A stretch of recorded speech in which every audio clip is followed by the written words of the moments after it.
শুভ শুক্রবার। আজকে শুক্রবার আমাদের বাড়ি মা সন্তোষী প্রতিষ্ঠা করা আছে। তো প্রত্যেক শুক্রবারেই আমরা বাড়ির সকলে সকাল সকাল স্নান করে মন্দিরে চলে যাই।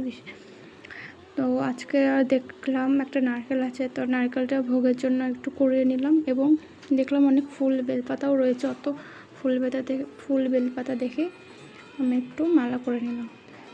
তারপর আমার ভাইরা, যে এগুলো সবাই আমার কাজিন, কাকুর ছেলে, তো ওরা বাজনা বাজাতে চলে এসেছে। দেখো ছোটোটাকে, পুচকিটাকে, ও কিন্তু প্রত্যেক শুক্রবার এসে মায়ের পুজোয় বসে, পাঁচালি শোনে। তো আমি আজকে তোমাদের পাঁচালি শোনাবো না, পাঁচালি এবং পুজোর আচার আয়োজন একদিন দেখাবো তোমাদের সকলকে। তো এই যে মালাটা পরিয়ে দিয়েছি মাকে। প্রত্যেক শুক্রবারেই আমার ঠাকুমা পুজো করে, ঠাকুমা না পারলে আমি পুজো করি। তো পঞ্চবতী ধরে আরতি করা হচ্ছে আমাদের বাড়িতে। পঞ্চবতী, মোমবাতি, ধূপকাঠি, ধুনুচি, জলশঙ্খ, চামর, ময়ূরের পাখা, সমস্ত কিছুতে কিন্তু মাকে আরাধনা করা হয়। সাথে গানও বাজে এবং ভাই ঢোলটা বাজায়, আমি কাসর বাজাই।